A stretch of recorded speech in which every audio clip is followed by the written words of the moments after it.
ശിവായ. നർമ്മദേ ഹർ. നമസ്കാരം സുഹൃത്തുക്കളെ, എൻ്റെ പേര് അരുൺ പ്രഭു.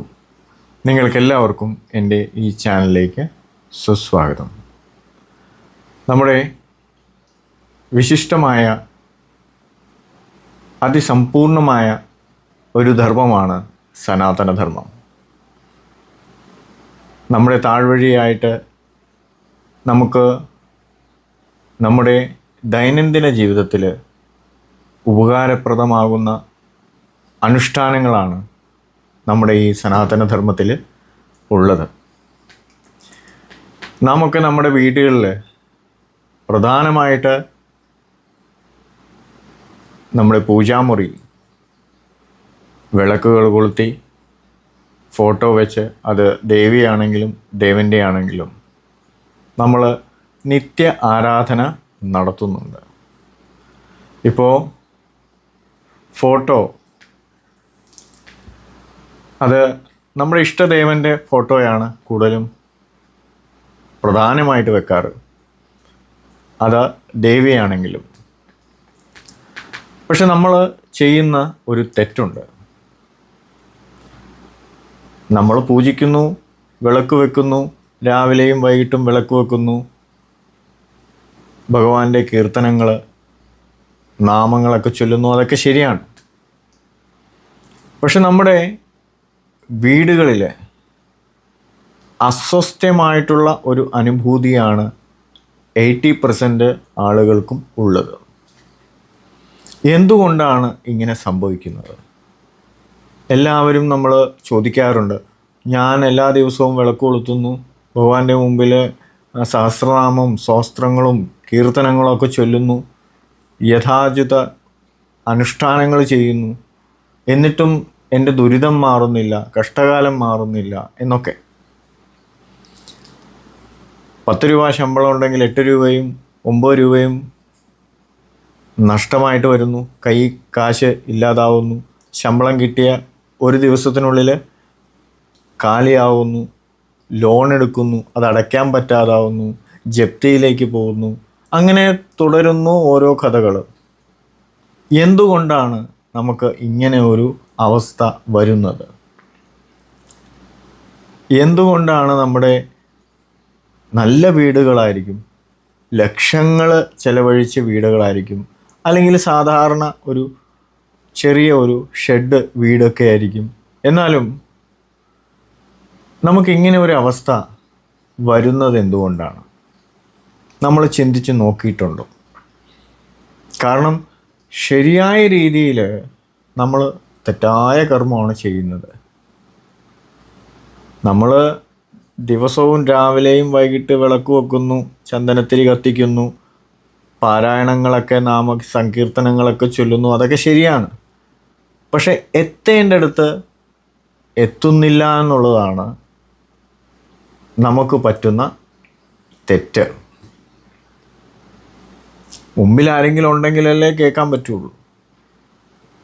നമ്മൾ ഏതൊരു ഭഗവാന്റെ കീർത്തനമാണോ കേൾക്കുന്നത്, പാടുന്നത്, ആ ഭഗവാൻ നമ്മുടെ മുമ്പിലുണ്ടെങ്കിലേ നമുക്ക് ആ കർമ്മം പൂർത്തിയാവുള്ളൂ, അതിനനുസരിച്ച് നമുക്ക് വ്യത്യാസം വരുള്ളൂ. പക്ഷേ നമ്മൾ ചൊല്ലുന്ന സ്തോത്രം ഏത് ഭഗവാനിലേക്കാണോ എത്തിക്കേണ്ടത്, ആ ഭഗവാനിൽ എത്തുന്നില്ല എന്നുള്ളതാണ് നമ്മൾ എത്ര ചൊല്ലിയാലും മാറ്റങ്ങൾ വരാത്തത്. അതുകൊണ്ടാണ്. അതെന്താണെന്നാണ് അടുത്ത ചോദ്യം. നമ്മൾ ഫോട്ടോ എന്നുള്ളൊരു കൺസെപ്റ്റ് കുറച്ച് നൂറ്റാണ്ടുകളായിട്ടാണ് നമ്മൾ ഫോളോ ചെയ്തു വരുന്നത്. പക്ഷേ അവരുടെ പൂർണ്ണ പ്രസൻസ് അവിടെ ഉണ്ടാവില്ല. കാരണം നമ്മുടെ സംസ്കാരം ഫോട്ടോ വെക്കുന്ന ഒരു രീതിയിലേക്ക് മാറിപ്പോയി. പക്ഷേ അത് തെറ്റായ കർമ്മമാണ്. നമ്മൾ കാഷ്വലായിട്ട് ഫോട്ടോ വെക്കുമെങ്കിലും നമുക്ക് കിട്ടേണ്ട എനർജി അല്ലെങ്കിൽ കിട്ടേണ്ട ഉയർച്ച നമുക്ക് അവിടെ കിട്ടത്തില്ല. ആവാം, ഫോട്ടോ ഒക്കെ വെക്കാം, പക്ഷേ ആ ഫോട്ടോയ്ക്കും ഉപരി പ്രധാനമായിട്ട് വെക്കേണ്ടതാണ് കലശം. നമ്മുടെ പണ്ട് ഇല്ലങ്ങളിലൊക്കെ പഴയ വീടുകളിലൊക്കെ കലശം വെക്കുന്നത്, ഒരു വീട് പണിതാൽ അവിടെ പൂജാമുറിയിൽ കലശം നിർബന്ധമാണ്. എന്താണ് ഈ കലശം കൊണ്ട് ഉദ്ദേശിക്കുന്നത്? ഇപ്പോൾ നമ്മുടെ വീടുകളിൽ സാളഗ്രാമം ഉണ്ടെങ്കിൽ, അല്ലെങ്കിൽ ശിവലിംഗം ഉണ്ടെങ്കിൽ, ശ്രീചക്രം ഉണ്ടെങ്കിൽ നമുക്ക് കലശത്തിൻ്റെ ആവശ്യമില്ല. പക്ഷേ അതില്ലാത്തവർക്ക് നമ്മൾ പൂജാമുറിയിൽ കലശം നിർബന്ധമായിട്ടും വെക്കണം. കാരണം കലശം എന്ന് പറയുന്നത് സർവ്വദേവീ ദേവതകളെ ആവാഹിച്ച് അവർ നമ്മുടെ വീട്ടിൽ പൂർണ്ണ കുംഭം എന്ന് നിങ്ങൾ കേട്ടിട്ടുണ്ടാവും. മഹത് വ്യക്തികളൊക്കെ വരുമ്പോൾ പൂർണ്ണ കുംഭം നൽകി സ്വീകരിക്കുന്നു എന്നുള്ളതാണ്, അല്ലേ? ഇപ്പോൾ വലിയ സ്വാമിമാർ, മഠാധിപതികൾ, അതേപോലെ ഉയർന്ന ബഹുമാനിക്കപ്പെടേണ്ട വ്യക്തികൾ നമ്മൾ സ്വീകരിച്ച് കൊണ്ടുവരുമ്പോൾ, അല്ലെങ്കിൽ നമ്മുടെ വീടുകളിൽ വരുമ്പോൾ പൂർണ്ണ കുംഭം നൽകി സ്വീകരിക്കുന്നു എന്ന് കേട്ടിട്ടില്ലേ? അത് ആ വ്യക്തിയെ ബഹുമാനിക്കുക, നല്ല രീതിയിൽ സ്വീകരിക്കുക, നല്ല പീഠസ്ഥനായിട്ട് ഇരുത്തുക എന്നുള്ളതൊക്കെയാണ് പൂർണ്ണ കുംഭം നൽകി സ്വീകരിക്കുന്നത്.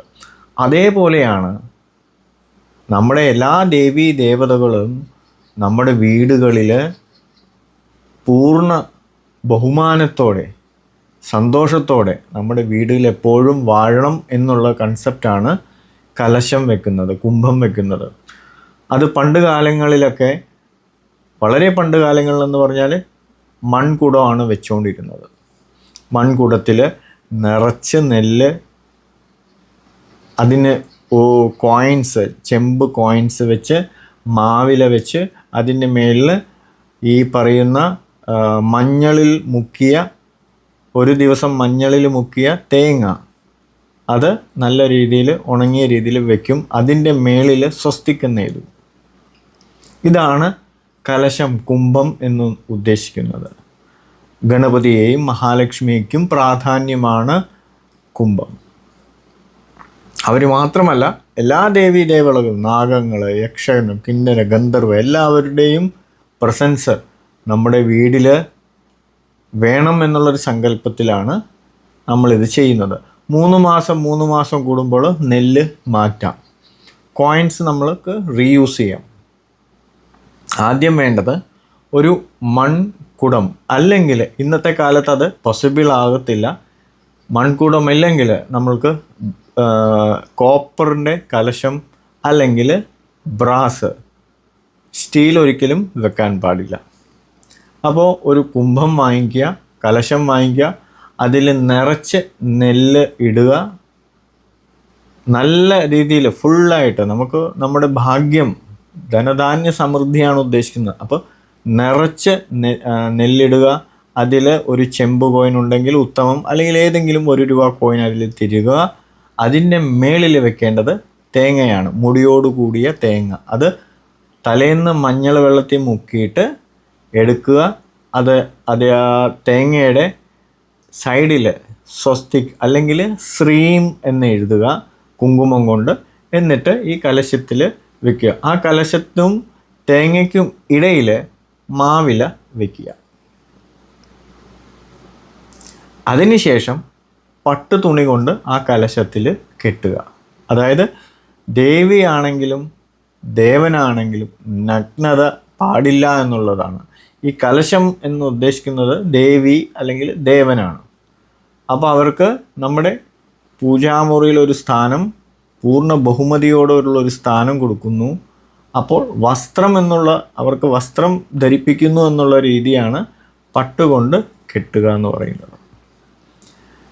ഈ കലശം നമ്മുടെ വീടുകളിൽ പൂജാമുറിയിൽ ബഹുമാനയോചകം വെച്ച് കഴിഞ്ഞാൽ നമ്മൾ ഓരോ ദിവസവും, ഞാൻ നേരത്തെ പറഞ്ഞ പോലെ, സ്വസ്ത്രങ്ങളും നാമപാരായണങ്ങളൊക്കെ ചെയ്യുന്നത്, പാടുന്നത്, പൂർണ്ണ ഫലം നമുക്ക് കിട്ടും. കാരണം റിസീവറും പ്രസൻസും എല്ലാം അവിടെ വന്നു ചേരുന്നു. ഫോട്ടോ വെക്കാൻ പാടില്ല എന്നുള്ളതല്ല, പക്ഷേ ഫോട്ടോ വെക്കുന്നതിനോടൊപ്പം തന്നെ ഈ കലശം മെയിൻ ആയിട്ട് വയ്ക്കുക. എന്നിട്ട് നമ്മൾ വിളക്ക് കൊളുത്തുക, ധൂപം ദീപം ആണെങ്കിൽ ആരത്തി വേണമെങ്കിൽ ആരത്തിയും കാട്ടാം, പാരായണങ്ങൾ ചെയ്യാം. പിന്നീട് നമ്മൾ ഫലം കിട്ടാൻ തുടങ്ങും. നമ്മുടെ വീട് എപ്പോഴും എനർജി, പോസിറ്റീവ് എനർജി നിലനിൽക്കും. കാരണം പൂർണ്ണ കുംഭമാണ്. എല്ലാ ദേവീ ദേവതകളുടെ സാന്നിധ്യം നമ്മുടെ വീടുകളിലുള്ളപ്പോൾ പിന്നെ ഐശ്വര്യത്തിന് ഒരു കുറവും വരില്ല. അന്തരീക്ഷം തന്നെ പോസിറ്റീവ് ആവും.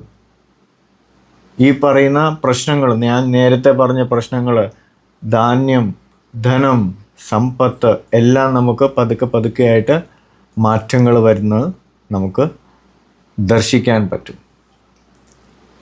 ഇന്നത്തെ കാലത്ത് ന്യൂജൻ ന്യൂക്ലിയർ കുടുംബമാണെങ്കിലും നമ്മൾ കലശം വയ്ക്കണം.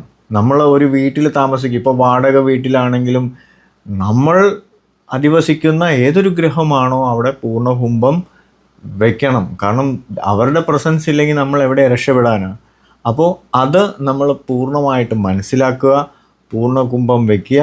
3 മാസം കൂടുമ്പോൾ നെല്ല് മാറ്റുക. കാരണം പൂപ്പൽ വരും. അപ്പോൾ നെല്ല് മാറ്റിക്കൊണ്ടേ ഇരിക്കുക. 3 മാസം, ചിലപ്പോൾ 4 മാസം ആണെങ്കിലും കുഴപ്പമൊന്നുമില്ല. നല്ല നെല്ലാണെങ്കിൽ 6 മാസമൊക്കെ നിൽക്കും. അപ്പോൾ മാറ്റുക. കോയിൻസ് നമുക്ക് റീയൂസ് ചെയ്യാം. തേങ്ങയും മാറ്റുക. ഈ 6 മാസം കൂടുമ്പോൾ ചിലപ്പോൾ അത്രത്തോളം ഈ മാവില നിലനിൽക്കില്ല. ചിലപ്പോൾ ഒരു 2-3 ആഴ്ചക്കുള്ളിൽ മാവില ഉണങ്ങിപ്പോവും. പക്ഷെ പ്രശ്നമില്ല, മാവില അവിടെ നിൽക്കട്ടെ. കാരണം മാവിലയ്ക്ക് അതിൻ്റേതായിട്ടുള്ള എനർജി ഉണ്ട്. അത് പച്ചയാണെങ്കിലും ഉണങ്ങിയതാണെങ്കിലും എനർജി അതിൽ എപ്പോഴും ഉണ്ടാവും. അതുകൊണ്ടാണ് നമ്മൾ ഏതൊരു കാര്യം ചെയ്യുമ്പോൾ മാവിൻ്റെ ഇല വീടിൻ്റെ പടിപ്പുരവാതിലിൽ കെട്ടുന്നത്. ഇപ്പോൾ തമിഴ്നാട്ടിലൊക്കെ പോയി കഴിഞ്ഞാൽ മാവിൻ്റെ ഇല കൂട്ടമായിട്ട് കെട്ടി മുൻവാതിലിൻ്റെ മുമ്പിൽ സൈഡിലായിട്ട് കെട്ടി വെക്കാറുണ്ട്. അത് ഉണങ്ങിപ്പോയാലും കുഴപ്പമൊന്നുമില്ല. ആ എനർജി, അതായത് നെഗറ്റീവ് എനർജീനെ അകത്ത് കടക്കാതിരിക്കാൻ വേണ്ടിയിട്ടാണ് ഇങ്ങനെ തോരണമായിട്ട് കെട്ടുന്നതൊക്കെ. അപ്പോൾ നിങ്ങൾക്ക് ഈ എപ്പിസോഡ് ഇഷ്ടപ്പെട്ടെന്ന് വിചാരിക്കുന്നു. നിങ്ങൾ ആദ്യമായിട്ടാണ് ഈ ചാനൽ കാണുന്നതെങ്കിൽ എല്ലാവരും മനസ്സറിഞ്ഞ് സബ്സ്ക്രൈബ് ചെയ്യണം. അപ്പോൾ നിങ്ങൾക്കും നിങ്ങളുടെ കുടുംബാംഗങ്ങൾക്കും എപ്പോഴും നല്ലത് വരണേ എന്ന് ആഗ്രഹിച്ചുകൊണ്ട് ഞാൻ ഈ എപ്പിസോഡ് ഇവിടെ ഉപസംഹരിക്കുന്നു. നിങ്ങൾക്കെല്ലാവർക്കും എൻ്റെ വിനീതമായ നമസ്കാരം. ഓം നമഃ ശിവായ. നർമ്മദേ ഹർ.